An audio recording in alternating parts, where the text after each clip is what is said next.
few weeks ago, the Environment Select Committee released their report on the bottom trawling petition. 70,000 New Zealanders have signed this petition calling for bottom trawling to be banned on seamounts to protect the health of the ocean. The report concluded that the committee could not come to a decision on whether to ban bottom trawling on seamounts, even though there is overwhelming scientific evidence to show that bottom trawling causes serious damage to these deep sea communities and slow-growing corals. A recent report released by MPI shows that orange roughy may not reach full breeding maturity until they're 80 years old.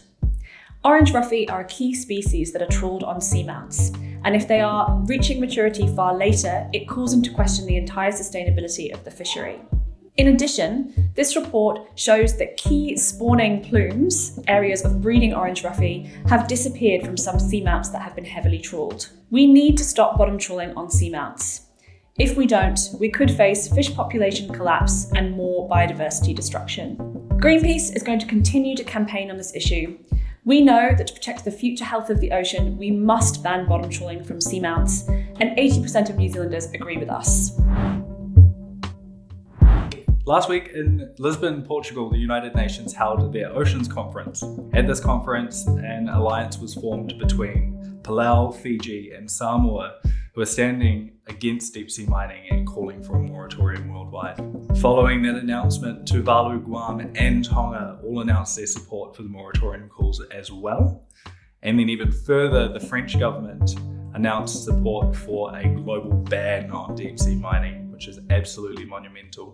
Throughout all of this, David Parker, Nanaia Mahuta and Jacinda Ardern have been absolutely silent. We're calling on the government to take action and stand in solidarity with our Pacific brothers and sisters and call for a moratorium worldwide.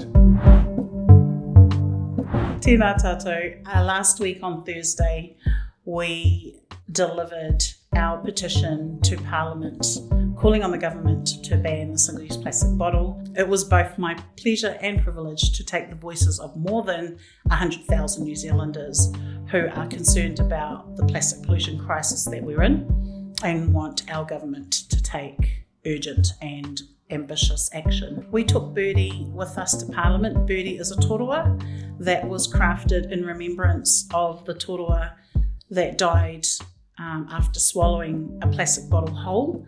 Plastic is killing our wildlife and it has now entered our diets. It's being found in our blood and in the deepest parts of our lungs. We're breathing it and we're drinking it. Plastics and microplastics are everywhere and it doesn't go away.